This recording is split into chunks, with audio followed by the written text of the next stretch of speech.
Bueno, hoy empezaremos una serie titulada Viviendo una vida que agrada a Dios. Viviendo una vida que agrada a Dios. Y el primer tema que traemos en esta mañana es enfócate en Dios. Enfócate en Dios. Basado ahí en el segundo libro de Crónicas, capítulo 14, los versos que ya leímos del 1 al 8. Enfócate en Dios. Las distracciones es una de las principales causas de accidentes en nuestros días aquí en Estados Unidos. Es de hecho el número uno, la causa número uno de accidentes, las distracciones mientras va detrás del volante. Y la mayor de todas las distracciones que produce en esta área, el mayor número de accidentes, es la distracción que tienen los conductores viendo el celular mientras manejan. Esa es la mayor de todas las distracciones. En un segundo que volteamos a ver el celular mientras vamos manejando, en ese segundo no vimos al peatón, no vimos el carro que va saliendo. Y a causa de esto ponemos en gran riesgo de vida nuestra vida, de muerte, perdón, nuestra vida, la vida de los que van con nosotros, la vida de los que estoy afectando, es decir, ya sea el peatón cruzando o las personas en los otros vehículos, y a veces son tremendos choques. Aquí en esta ciudad no hay día que yo no vea un choque.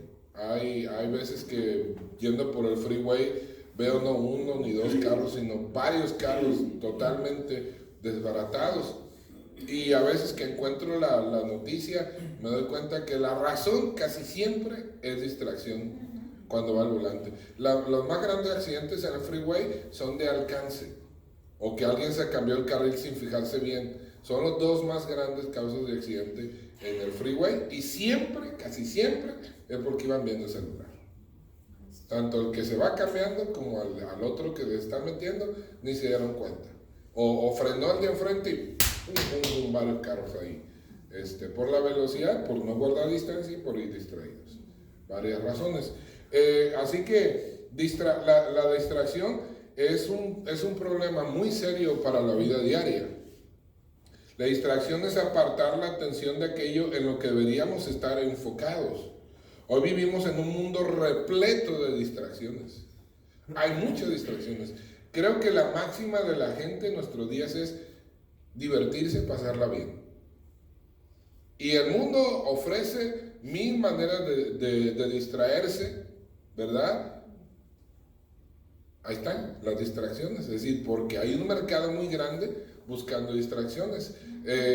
Los videojuegos en el celular te los están metiendo, estás viendo el Facebook y te meten anuncios de videojuegos. Estás en el correo electrónico y no deberían ofrecerme tantos juegos porque yo nunca ni siquiera veo los juegos.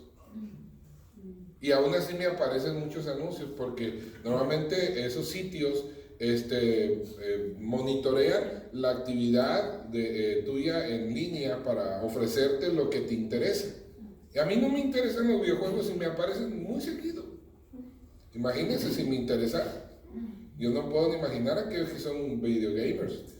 Y hoy en día hay un problema muy serio en las familias por causa de los video gamers. A veces no son los hijos nada más. A veces el problema serio es que el papá es un video gamer y apenas viene saliendo del trabajo, se llega a la casa y antes de comer se sienta ahí frente a los videojuegos o está donde está y está jugando videojuegos. Qué tremendo, o sea, la distracción es muy grande. Estas distracciones no nos permiten centrarnos en lo verdaderamente importante. Estamos en una reunión familiar, sentados o en el comedor, en la sala, donde estemos sentados, y todo el mundo con sus celulares. Están centrados más en el celular que en el momento que están pasando juntos en la mesa o en la sala. Y estamos dejando lo más importante. Yo no dudo que las comunicaciones ayuden para cosas buenas, ¿verdad? Pero estamos hablando de cosas importantes, estás reunido con tu familia y te llega un mensaje o una llamada importante, pues está bien atenderla. Pero todo mensaje es importante más que la persona que tengo enfrente. No, eso es distracción. El diablo te está proveyendo de distracciones, no solo para que te olvides lo importante, sino que te olvides de lo más importante en la vida, que es el Señor, tu relación con Él. Estas distracciones también nos impiden centrarnos en nuestra relación con Dios. No solo nos impiden volvernos eficientes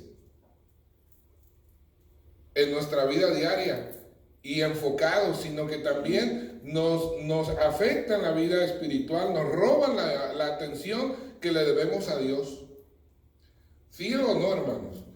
Mírense ustedes cuánto tiempo pasan viendo el Facebook, el WhatsApp y las redes y los videojuegos y la televisión y etcétera, etcétera, y cuánto tiempo pasan con el Señor.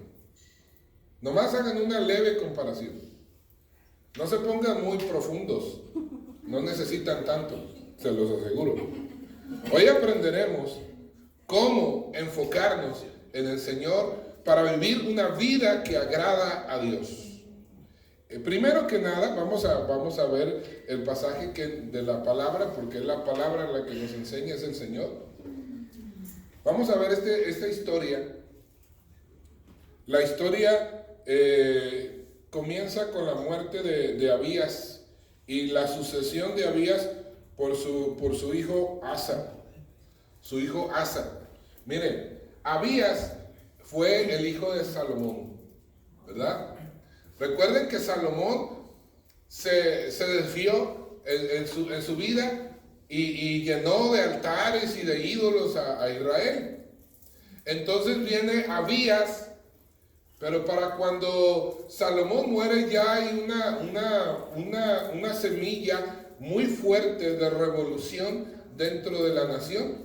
Porque Salomón había impuesto tremendos impuestos y cargas financieras sobre toda la nación de Israel. Es cierto que David trajo prosperidad a la nación y Salomón trajo prosperidad sobre sí mismo y estuvo manteniendo un yugo muy fuerte de impuestos contra la nación para mantener su ritmo de riqueza y presunción. Salomón, Dios lo bendijo. Sin duda con riqueza, con estabilidad en su reino, con sabiduría, pero no fue sabio. No fue sabio para su relación con Dios, no fue sabio en su relación con el pueblo. Que aprovechar esa oportunidad de riqueza que Dios le había dado a la nación para enriquecer a toda la nación, no nada más a él.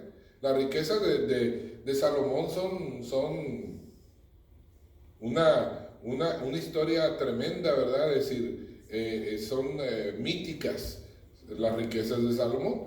La verdad es que eso trajo algo muy fuerte y pesado a su nación, de tal forma que cuando se levanta Abías, lo dicen los consejeros viejos a Abías: oye, Abías, si tú te quieres ganar al pueblo en tu corazón, bájale a los impuestos y te vas a echar a la bolsa, a todo el mundo te va a amar en la nación.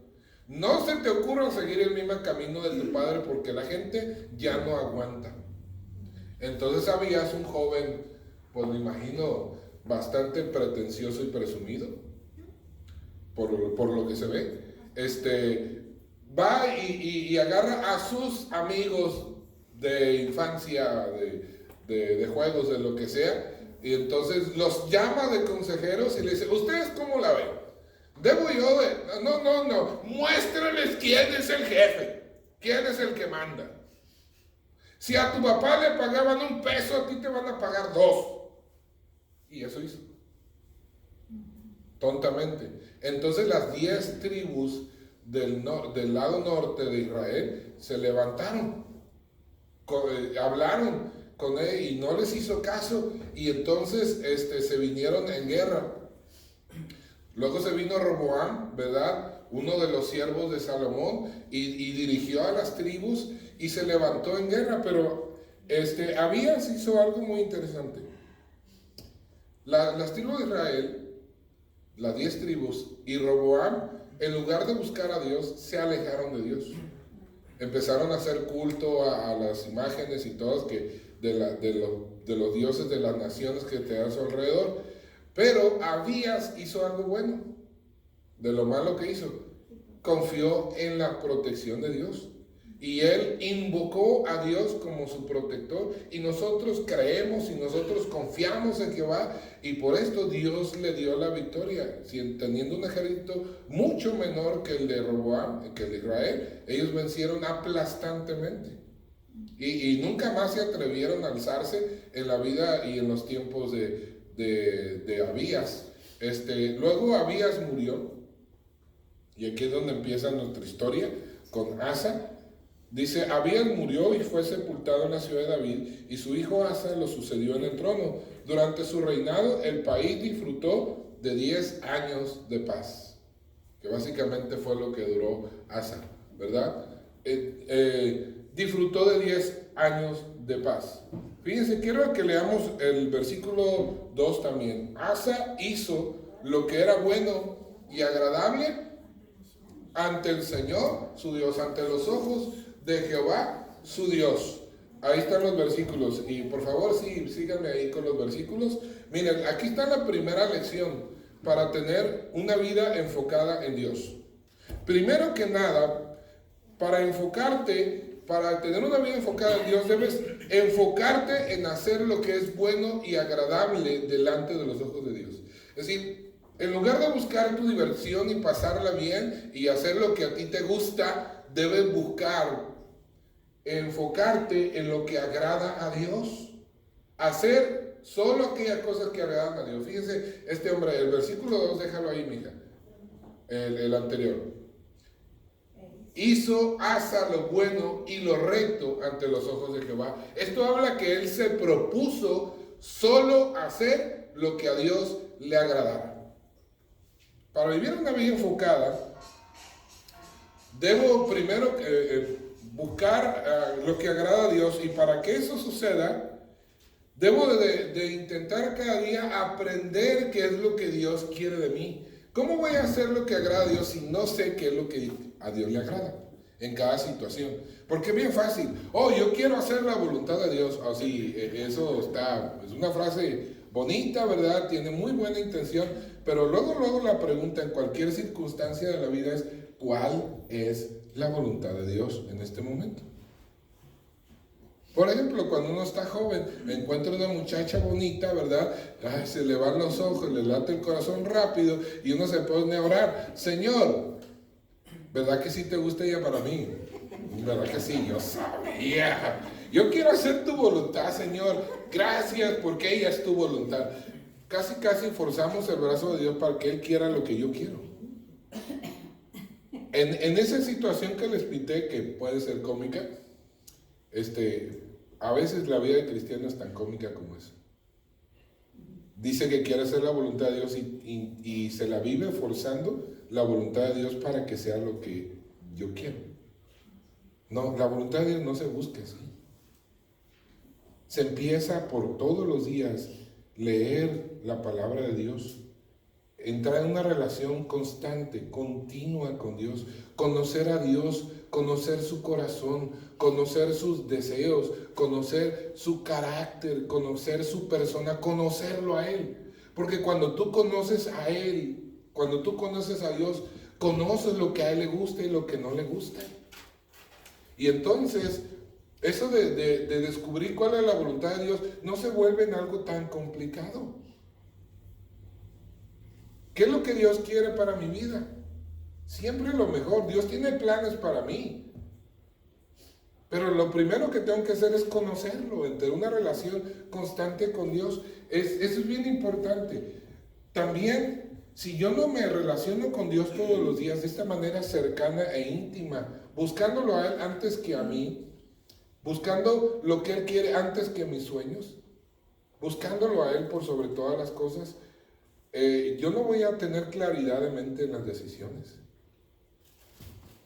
Y resulta, una vez estaba platicando con una muchacha que estaba muy dolida porque la cortó su novio. Los dos eran cristianos. Y entonces me platicaba que ella había orado mucho a Dios y ellos habían orado mucho a Dios pidiéndole a Dios que les mostrara si era su voluntad que ellos fueran novios. Entonces, ella muy convencida que si era la voluntad de Dios, se hicieron novios. Ahora el muchacho le brilló el ojo por otro lado. Entonces la cortó. Y entonces decía, pastor, si era la voluntad de Dios, ¿por qué él me dejó? ¿Por qué ahora él viene y dice, creo que siempre no era la voluntad de Dios? ¿Que a poco Dios cambia tanto? No, mijita, ni te equivoques. Los que cambiamos somos nosotros. Dios, una de las características de Dios es que Dios es inmutable. ¿Qué significa eso? Él no cambia. Él no tiene sombra de duda, nunca. Él sabe exactamente lo que Él quiere y quién es y qué es lo que espera de nosotros. Nosotros somos los que nos equivocamos. Él nunca se equivoca. Entonces, pues con mucho cuidado, mija, no te andes equivocando. Tus errores o los de Él, pues primero asegúrate en las manos de Dios. Fíjense que el matrimonio es algo muy serio. Uno de los problemas muy graves ahorita dentro del pueblo cristiano, ya no nada más en el mundo, en el pueblo cristiano, es el índice de divorcios. Es espantoso el índice de divorcios. En el pueblo cristiano, estoy hablando del mundo. El mundo ya ni me sorprende, ¿verdad? Hay quien cambia de pareja como cambiarse de calcetines. Esa es la verdad. A veces pienso que cambia más de pareja que de calcetines. Pero bueno, es otra historia. Para que yo pueda hacer la voluntad de Dios, debo de conocerla para nunca apartarme de ella. Pero antes de conocer la voluntad, tengo que conocer a Dios. Esa es la historia. Cuando yo conozco a Dios, cuando yo entro en una relación, tampoco es difícil que yo la haga porque yo me enamoro de lo que Dios es y de lo que Dios quiere. Y entonces sus deseos son mis deseos. ¿Se dan cuenta? Ahora ya no estoy peleando entre lo que Dios quiere y yo quiero. Porque lo que está más arraigado en mi corazón es el corazón de Dios que mi propio corazón. Pero eso no se puede dar artificialmente. Eso no es una frase bonita que estoy diciendo, que te la aprendes, la repites y va a suceder. No, es algo que solo sucede en una relación íntima con Dios todos los días. Así que me preguntes, ¿cómo podrías tener una vida que agrada a Dios si ni siquiera conoces a Dios? ¿Cómo lo vas a conocer si no pasas tiempo con Dios? Todos los días. ¿Cómo vas a desear lo que Él quiere si no lo deseas a Él? Y hay muchas preguntas que te podría hacer, pero hay muchos cristianos que están batallando el día de hoy entre seguir o no el camino de Dios. Es más, ¿qué es más importante? ¿Ir a la casa de Dios o estar en cualquier otra parte, pasear o trabajar o cualquier cosa? Hay esa lucha todavía. En muchos que sinceramente un día le dijimos al Señor, aquí está mi vida, se la entregamos, todavía estamos batallando. Y esa batalla solo viene porque no le hemos dedicado a Dios el tiempo diario que Él necesita. Estamos tan distraídos con la vida cotidiana que nos olvidamos de Dios. ¿Cierto o no es cierto? Tenemos que entrar a las 5 de la mañana. ¿Cómo me voy a levantar temprano, arreglarme e irme y llegar a tiempo a mi trabajo? Y todavía antes de hacer todo eso, levantarme, orar, leer la Biblia. Yo tengo una pregunta. Entras a las 5. ¿Y si entraras a las 3 de la mañana, qué harías? Te levantarías a las 2 o 2:30. No sé cuántas horas ocupas para levantarte, arreglarte y llegar a tu trabajo. Vamos a decirte 1 hora. Si entras a las 3, seguro te vas a levantar a las 2. Porque no te puedes levantar a las 2 si entras a las 5. O a las 4. ¿Para qué quieres más tiempo? ¿Cierto o no es cierto? Es que no importa qué horas entras en la mañana. Si entras a medianoche, procurarías acomodar tu tiempo para dormir, descansar e irte a trabajar y llegar a las 12 de la noche a trabajar. Pero no lo podemos hacer para pasar tiempo con Dios. ¿Por qué? ¿Por qué no? ¿Por qué nos cuesta trabajo? Porque no es importante, no es prioritario en nuestra vida. Así que este es el primer secreto. Para enfocarte a Dios, necesita Dios ser prioridad en tu vida, diaria. No estoy hablando del domingo, estoy hablando de todos los días. El domingo es un reflejo de qué tan prioritario es Dios en tu vida diaria. Yo digo, si un cristiano no puede ir a la iglesia ni siquiera una vez a la semana, pues está en líos muy graves. Porque no se relaciona uno con Dios una vez a la semana, se relaciona uno con Dios todos los días de la semana. Y aquel que dice que no puede ir una vez a la semana a la casa de Dios, que va 2 o hasta una sola vez al mes, o a veces más de un mes, y que está bien con Dios, ese es un chiste, sin duda. Eso no se la creo ni yo, y menos Dios que sí conoce tu corazón.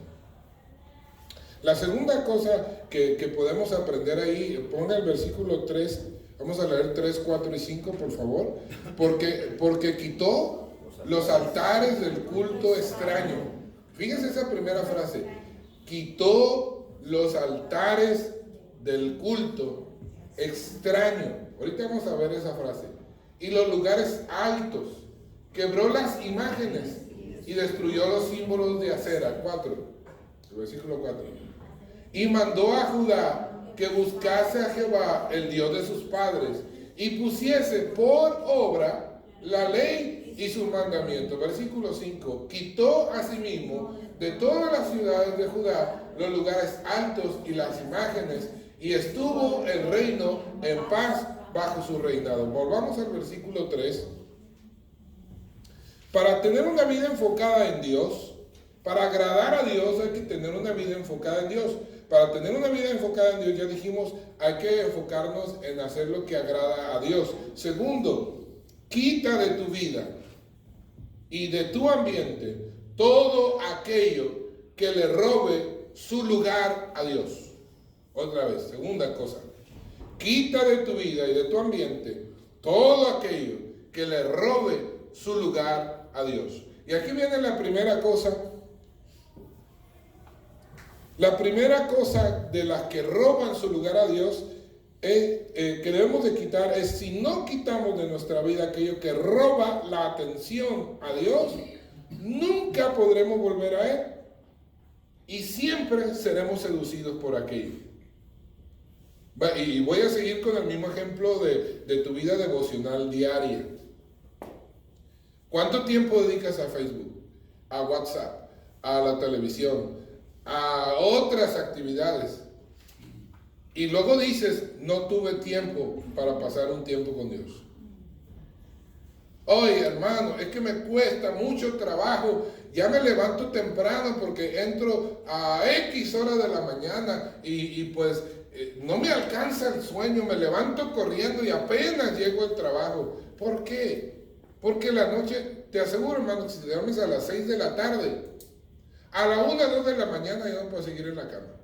Porque ya se completaron las 2 horas, las 8 horas, ¿sí o no?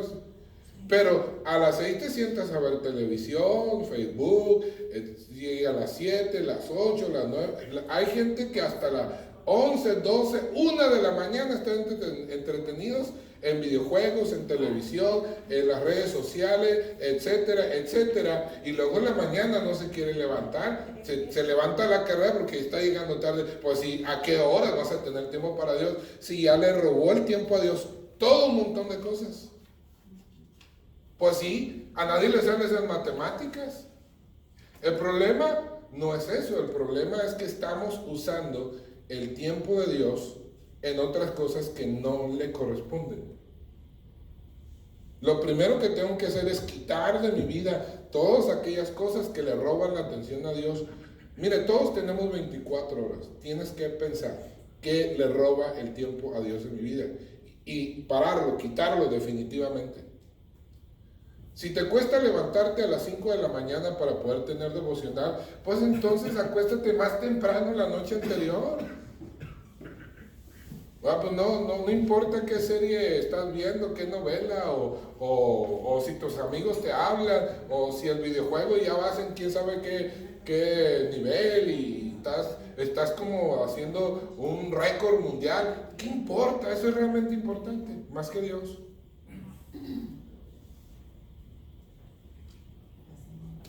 Si no quitamos nuestra vida esas cosas, jamás podremos tener tiempo a Dios. Jamás nuestra vida espiritual va a crecer ni un ápice. Nuestros ídolos modernos son materialismo, sensualismo, secularismo y libertinaje mundano. Hebreos 2:1. Ese es lo que nos dice, ese es nuestro Dios. Hoy no tenemos imágenes, no tenemos ídolos. ¿Saben lo que es esa frase que dice, quitó los lugares del culto extraño en los lugares altos? ¿Se recuerdan que la samaritana le pregunta a Jesús, Jesús, ¿en dónde debemos adorar a Dios? ¿En este monte o en aquel? Porque los judíos se llenaron de lugares altos y de cultos extraños, aún aquellos que adoraban a Jehová. Porque el hombre tiene una tendencia de adorar a Dios a su modo. Hoy en día estamos llenos de cultos extraños en el mundo. De muchas iglesias que se dicen cristianas. Y en cada iglesia hay muchos hermanos que quieren y adoran a Dios solo a su modo. Es más, hasta se quejan si en la iglesia no hacen las cosas como a él le gusta. ¡Wow! Cuando el culto se trató de darle gusto a los que traen el culto y no al que le llevamos el culto. El culto se trata de a la persona que estamos adorando, no de los adoradores. No se trata de que en el culto se haga lo que a los adoradores le agrada, sino lo que le agrada al que es adorado.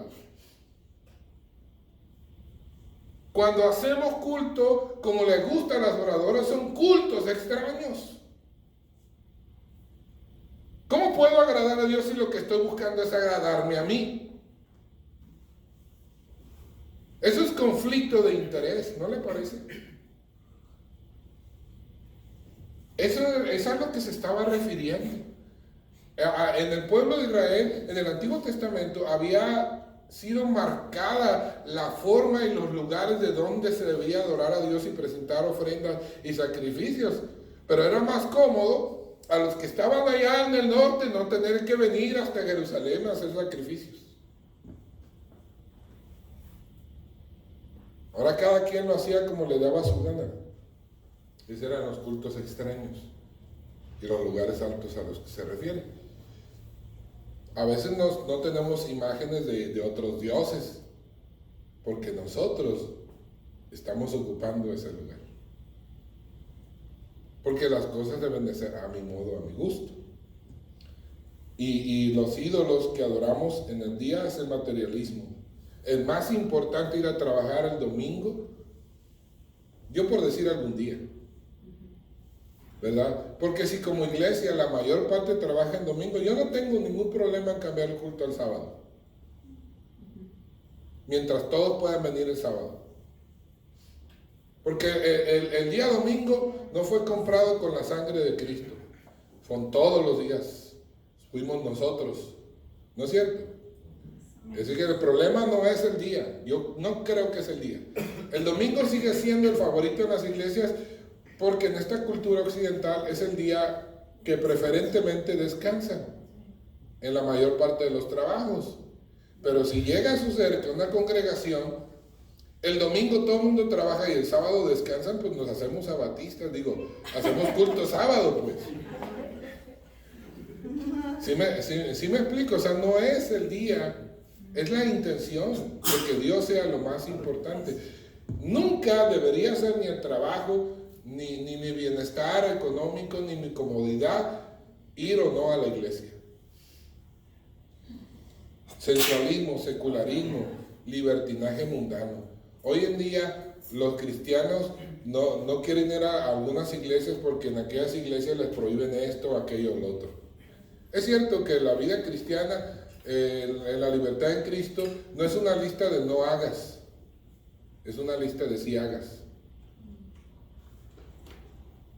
En la religiosidad es listas de no hagas, pero en la vida cristiana sí hagas. Sí hagas la voluntad de Dios, sí hagas lo bueno, sí ames. si sirvas, si adores, etc. Eso podríamos llamarle así. Los lugares altos es, ya decía, buscar y rendirle culto a Dios a mi manera. Yo he tratado a veces cristianos que me han dicho, pues yo ¿a poco tengo que ir a la iglesia para adorar a Dios? No tengo que ir a la iglesia para adorar a Dios. Yo ahí en mi casa me levanto, leo la Biblia, le canto, le oro, le adoro, solo y con mi familia. Hay muchos cristianos que leen la Biblia y yo todos los días la leo la Biblia en mi casa. Y tengo culto en mi casa. ¿Tengo que ir a la iglesia? ¿A poco ya no adoré a Dios? Si no voy al templo, no adoro a Dios. Miren, esto suena como muy convincente, ¿no es cierto? Casi me convence, le dije una vez a uno. ¿Por qué no me vamos todos y hacemos culto en tu casa? Digo, porque la Biblia dice que hay que reunirnos para adorar a Dios. Si el templo no te gusta, bueno, vamos a tu casa. Ahí hacemos todos el culto en tu casa. Te aseguro que el siguiente domingo no es el templo. Digo, porque hemos empezado iglesias en casa. Llega un tiempo que la familia ya no puede con el tener hospedarnos iglesia en su casa toda la semana. Es decir, yo sé de lo que se trata. Yo sé que puedes tener y empezar una iglesia en una casa, pero no puedes durar ahí toda la vida. Por muchas razones. Aunque sea muy lindo de corazón la familia, hay muchas cargas y muchas dificultades que tienes que vencer. De repente, hermana, ¿por qué para la próxima semana no vacía su recámara y nos deja todo porque necesitamos más espacio? Etcétera, por ejemplo, ¿no? O los niños entraron corriendo y quebraron esto, quebraron aquello, usaron su baño, etcétera. Son muchas cosas. Yo te puedo decir 1000 detalles. Por eso le dije, ni sabes lo que estás diciendo. Si crees que mejor es adorar en tu casa, pues allá vamos a caerte, ¿no? Esa es la verdad. Ahora, la última cosa, en el versículo 4, por favor lo puede pasar al versículo 4.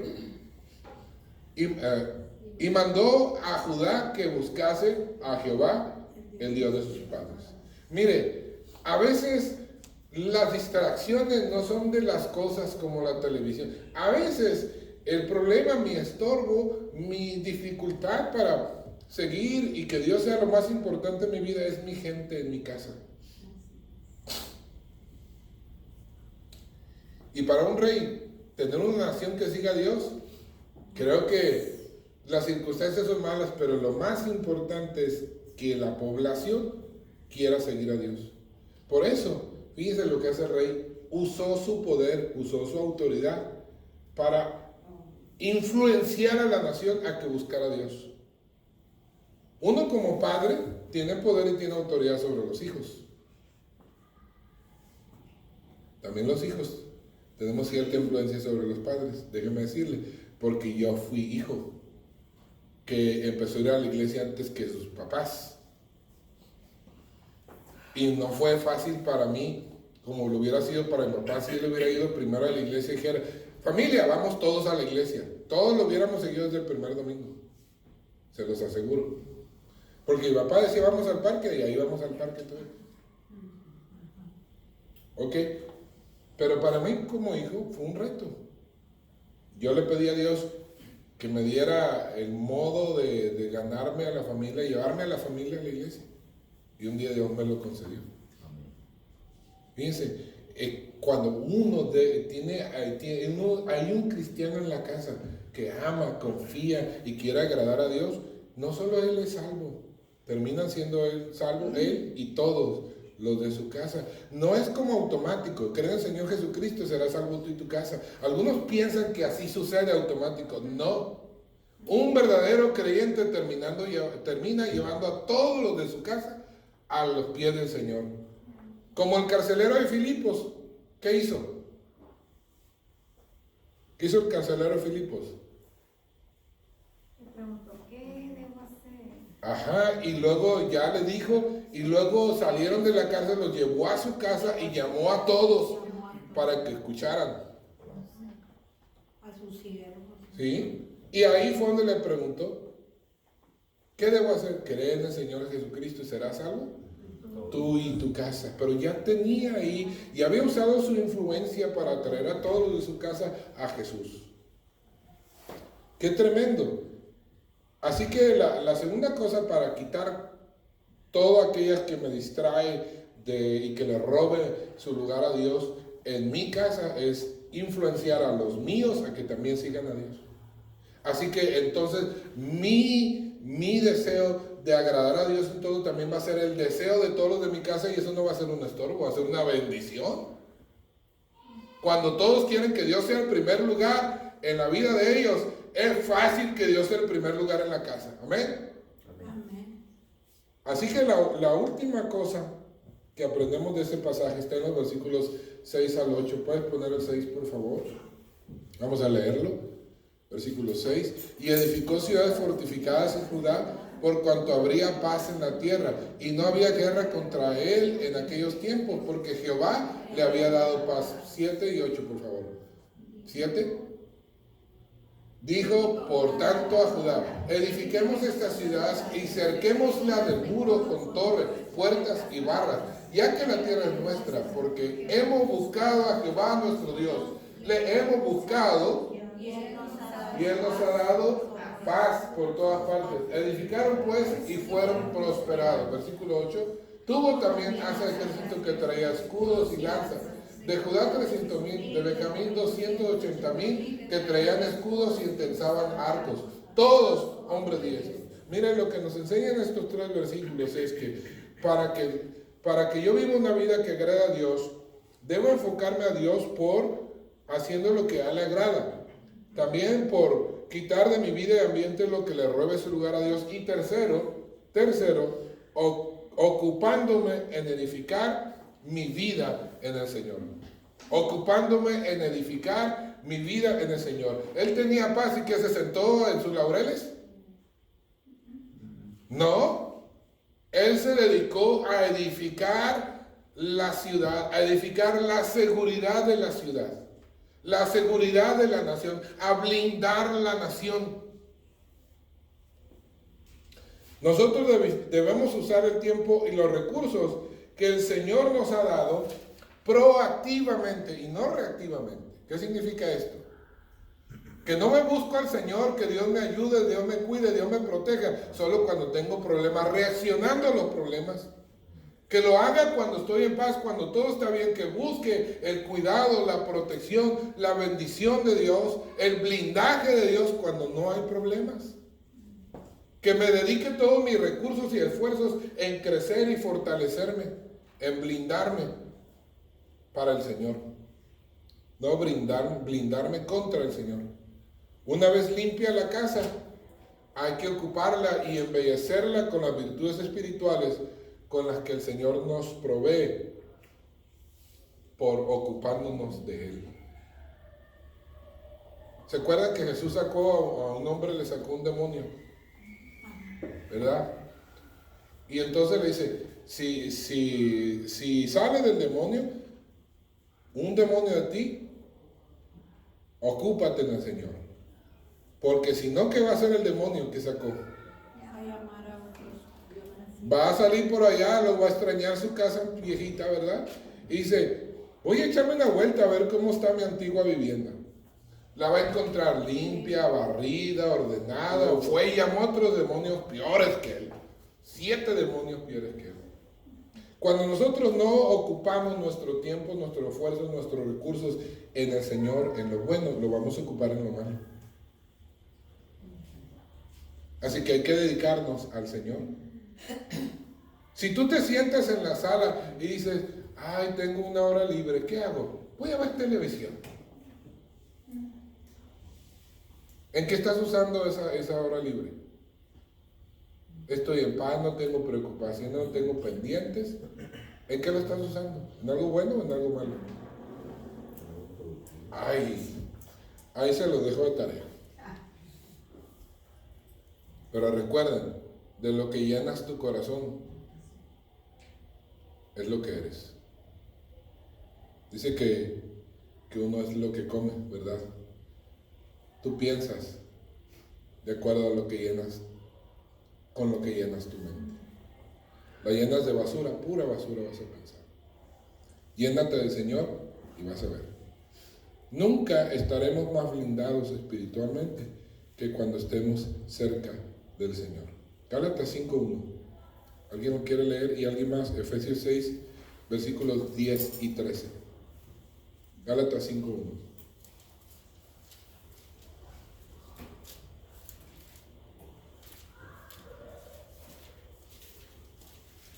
Esgrima. Esto nos libertó para que vivamos en libertad.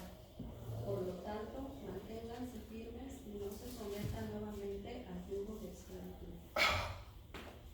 Ay, hermana, ¿puede leerlo? Por favor, otra vez. Espérame ahí. Póngase de pie. Porque hablo bien querido. Póngase de pie. Porque hablo bien querido, ¿verdad? No, que quiero que lo oigan bien. Porque está muy bonito. Cristo nos libertó para que vivamos en libertad. Por lo tanto, manténganse firmes y no se sometan nuevamente al yugo de esclavitud. Hermanos, yo pasaría fácil una hora explicando lo que este versículo implica y dice claramente. Hermanos, Dios nos ha libertado. Somos libres de hacer lo que Dios quiera. Dios nos libertó del pecado, Dios nos libertó de la esclavitud de la carne. Manténgase firmes en esa libertad. No se vuelvan a someter otra vez a la esclavitud de la que fueron librados. Significa, hermanos, que Dios te liberta del pecado y de su influencia, pero no te mantiene lejos de Él. Tú te mantienes lejos de Él. Es como un perro que vivió amarrado toda su vida. Le sueltan la cadena y ama tanto el pedacito en que estuvo encadenado que no se quiere ni mover de ahí. Dios nos ha libertado. Avancemos, hermanos. Mantengámonos firmes. Efesios 6, 10 y 13. ¿Esgrima? Por lo demás, hermanos míos, fortaleceos en el Señor y en el poder de su fuerza, vestidos de toda la armadura de Dios para que podáis estar firmes contra las tentaciones del diablo. Hasta ahí. Hermano, fíjese lo que dijo la primera parte. ¿Puede leerla otra vez, hermana? Por lo demás, hermanos míos, fortaleceos en el Señor y en el poder de su fuerza. Amén, hasta ahí. Fortaleceos en el Señor y en el poder de su fuerza. Si yo tengo esa fuerza y esa fortaleza que Dios tiene, ¿qué cosa en la vida podrá tener victoria sobre mí? Nada. Entonces, porque a veces andamos por ahí por la vida como si el diablo tuviera más poder e influencia que yo, que Dios en mi vida. ¿Por qué? ¿El diablo es más fuerte que Dios? No. Soy yo el que no se somete, el que no pide, el que no recibe la fortaleza y el poder de Dios conforme a su fuerza. Y versículo 13, hermana. 13. Por tanto, tomad toda la armadura de Dios para que podáis resistir en el día malo y habiendo acabado todo, estar firmes. Por tanto, tomad toda la armadura de Dios para que puedas resistir en el día malo. Fíjense, ¿cuándo tomas la armadura? ¿En el día malo? No, antes. Te vestiste de toda la armadura para que cuando venga el día malo estés protegido. Pero mucho hasta que viene el día malo y el diablo nos tunde hasta por debajo de la lengua, andamos buscando armadura de Dios. Es como el soldado, viene la flecha volando, se le clava en el corazón, ahora sí me voy a poner el pectoral. ¿Ya para qué? Así que, hermanos, no solo hay que conocer lo bueno, hay que dedicarnos a ello. No estoy hablando de hacerlo a simple y a secas. Dedicarnos a ello. Segundo, quitemos de nuestra vida todo aquello que nos roba el tiempo y el espacio para estar cerca del Señor, para adorarlo a Él y solo a Él. Reforcemos la seguridad de nuestra vida espiritual, pasando tiempo con Él, fortaleciéndonos con su fortaleza y tomando de su poder y de su armadura. Vistámonos de toda la armadura espiritual con la que el Señor nos ha provisto. No tenemos que buscarla, no tenemos que ganarla, no tenemos que construirla. Ya nos la ha dado, hay que vestirnos. Debemos de buscar al Señor en todo tiempo. Eso es la única manera de estar enfocados en Dios. Esa es la única manera de agradar a Dios. Esa es la única manera de vivir una vida que agrade a Dios. Dios les bendiga.